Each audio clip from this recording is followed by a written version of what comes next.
Alright, let's just go ahead and jump into the deck profile. Fuck.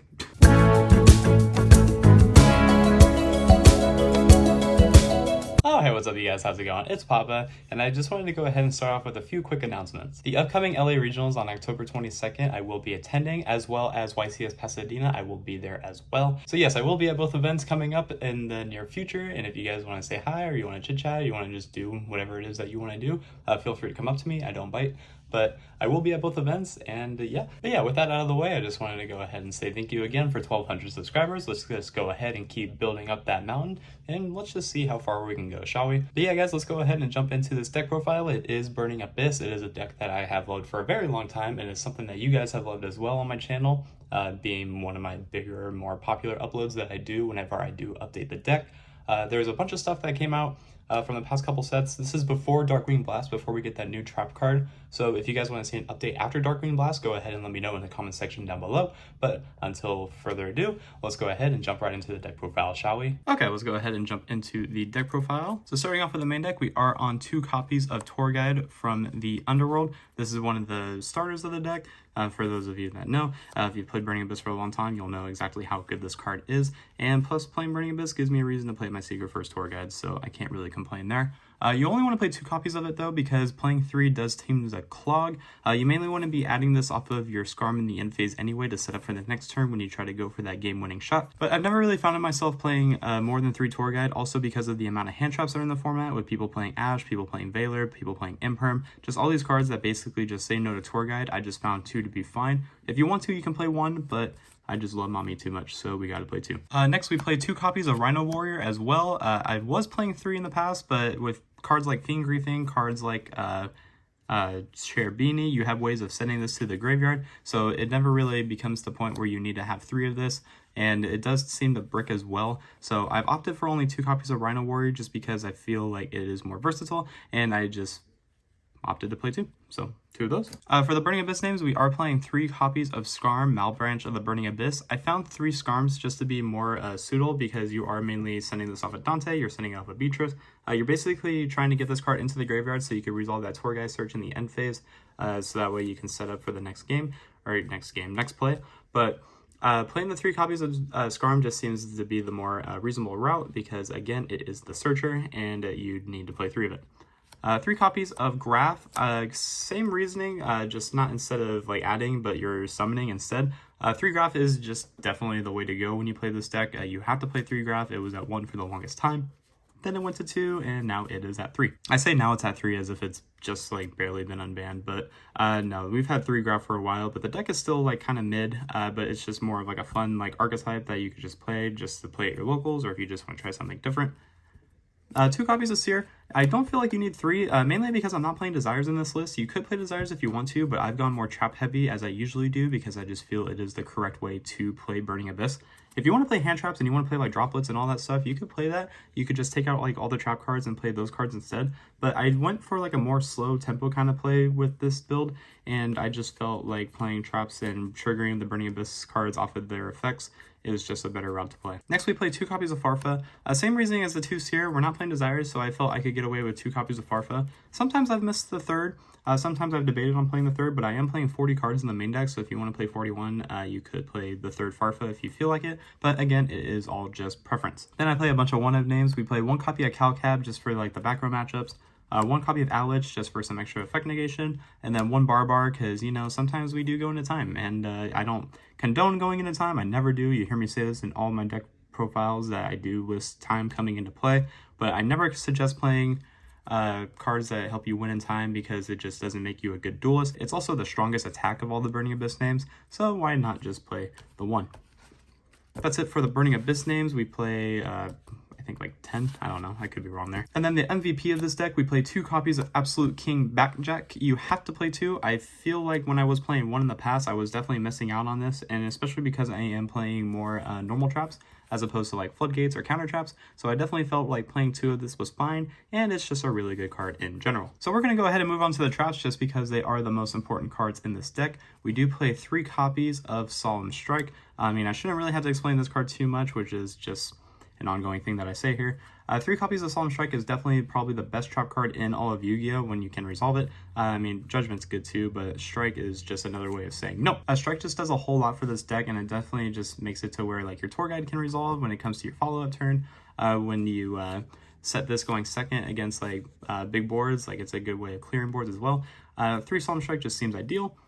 And then one of the new cards that I am playing in the deck, we play 3 copies of Draco Utopian Aura. But it's just a way of like helping you link climb if you need to, but it also just acts as like 3 more copies of Strike. So very good here for the counter traps. And for normal traps, we play 1 copy of Trap Trick. Only one. I didn't feel like playing multiples of this. Hector helped me like realize like how like niche this card is. I mean, granted, like 1 copy of Trap Trick seems fine because most of the time you're mostly going to be resolving one anyway, especially going first. But if you're going second, this is also a really good side out card.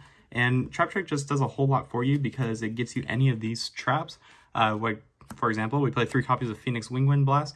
It's just one of the most like ideal cards that you want to play for Trap BA because it does a lot for you. And especially against Tier Element, being able to put them back on top of the deck, putting back the Cacao so that way it doesn't trigger into the grave to go ahead and keep them from popping off. Wing Blast just does a whole lot for that kind of deck. Same reasoning for this card. 3 copies of Dynamiscus does like basically the same thing, but instead it just banishes it instead of having them be able to be reusing it. But Dynamiscus also acts as a monster, and it just benefits you because then you can go ahead and link climb from there. 3 copies of Ice Dragon's Prison. This one's debatable because it is once per turn, but it does a whole lot for you, being able to get rid of like sprite names in the graveyard, being able to like play around Elf. The only deck that this card doesn't really do too well against is like Drytron and against Flunder. So, I mean, that's like the only like downside of like playing this card, but I mean, Flunder is the buy anyway, you all know that. But when you're going up against Drytron, yeah, this card really sucks. This is like one of the like most dead cards I've ever had playing against that deck when I played this build, but it is what it is, so you kind of just have to play it for the bigger names. We also play 2 copies of Compulse. This is a new card that I am trying. I mean, it's not new because it's been around for literally ever, but I never really play Compulse in my trap builds anymore just because I feel like it's not as good as it used to be. But since it's Tier Elements, it benefits from cards leaving to the graveyard, cards being sent from the field, like all that other stuff. Basically, I wanted to play Compulse because it just gets rid of the problem. It puts the problem back into the deck, and it's just very beneficial. I mean, I only play 2. I mean, I get that you can play multiples of these once per turn. Not once per turn, multiples per turn. But I never really needed the 3rd Compulse, and I just felt fine doing it at 2 because, again, you can Trap Trick for it, and it is that good. And then we play 2 copies of Fiend Griefing, rounding up the traps. This card is insane in Burning Abyss. I still feel like this card is really good. When they go to activate the tier cards to fusion summon, then you can just shuffle back the problem and then they won't resolve the fuse. Same thing with Elf. You're basically building this deck to just beat Sprite and the tier element decks because Fiend Griefing just goes ahead and gets rid of whatever problem that you may run into. But I only played it at 2 because I just don't play enough BA names where I feel comfortable playing it at 3. And then that's going to round off the traps, putting us at 39 cards. And then the 40th card in the deck, we play a Called by the Grave because we are not playing hand traps, and being able to just let your Tour Guide resolve is a really good. And then it's also basically another like pseudo trap card. This card just does a whole lot for you. It's very niche when it comes to like playing against like more control decks, more trap decks, but you play it mainly to just beat hand traps. So that is what it is.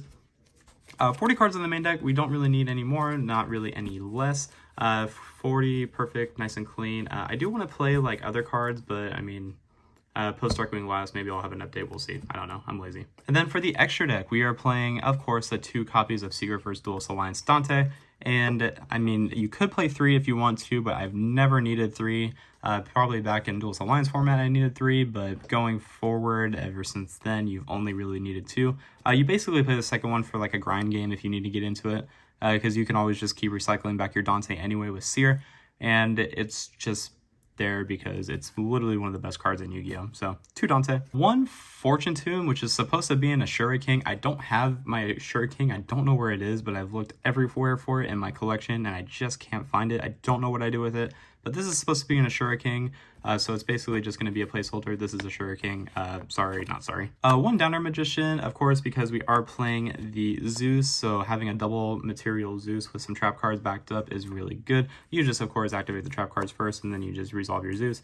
You know how the whole kit and caboodle goes. 1 Beatrice, you still have to play Beatrice. I mean, Beatrice is one of the most overpowered cards in the game. It does a whole lot for the deck, and it's mainly been home to Burning Abyss, but it is still a really broken card, and when you can resolve it, it's really good. It sucks that we don't have Snow anymore, because Snow with BA was really insane back in the day. Back in the day being last format, but I still play the one Beatrice because you just have to. For links, we play one copy of Cherubini. It is a Burning Abyss name, but you basically play this just to go ahead and link climb. It's really good, and it protects your BAs when it is pointed to. One copy of Masquerena. This card's really insane as well. Being able to pair it up with going into your Nightmare plays, like we're playing the Unicorn and you're playing the Phoenix. So Masquerena just becomes one of these cards. It's really insane, and you're basically just using these to play during your opponent's turn. So all good there. I do play a Dark Charmer because Tier Element is still really popular in the format, and then same with Sprite. You're basically using this to go ahead and link climb as well.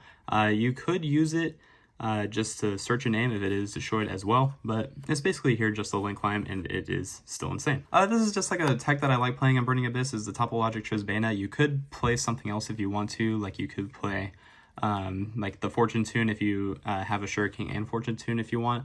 You could play like a Leviair, you could play Break Sword, whatever you want to play you can, but I just really like Trisbana in this deck, mainly for the back row matchups because I don't like siding a whole lot of back row when I'm playing a trap deck, but Trisbana is there because this just auto wins against like Elvish decks. And then the big daddies that we link climb into, we play one Boral Sword Dragon. I know it's been a while since probably any of you have seen this card. And then we play one Access to Code Talker as well. You could play Apollosa in place of Boral Sword because with the Masquerena, you could just go ahead and link off into a 3-negate Apollosa. But I basically play the Boral Sword just in case like I go for my access code and it gets stopped, and then I just have to have some kind of follow-up to go for game next turn. But I basically just wanted to have two bosses that I can make, and these seem like the more logical ones. And then the last card I play in the extra deck is a Pride Dante. This card is really insane. People still pop the Beatrice, and then this comes out, and basically when you summon this card, you should be winning the game, but there has been times where I haven't won the game, but that's just been because of bad luck. But yeah, guys, that's going to go ahead and do it for the deck profile. It's a nice clean 15, a nice clean 40. I don't have a side deck to show you, mainly because I've just been playing this deck online. I haven't really gone too far into it, but this is just pre-Darkwing Blast. There's definitely other cards that I want to fit into the deck, but I have to do a little bit more testing with it, and I have been so much on a Sprite build for the regionals and the upcoming YCS, so I have just been playing different Sprite builds, and I know a lot of you guys are getting probably sick of me posting Sprite list on my channel, but I'm trying to do good at these events, and as much as I love these decks, I kind of have to just go ahead and play what wins. So yeah, guys, that's going to go ahead and do it for the list. I hope you enjoyed it, and until next time, this has been Papa, and I will catch you all in my next video. Take care, everyone.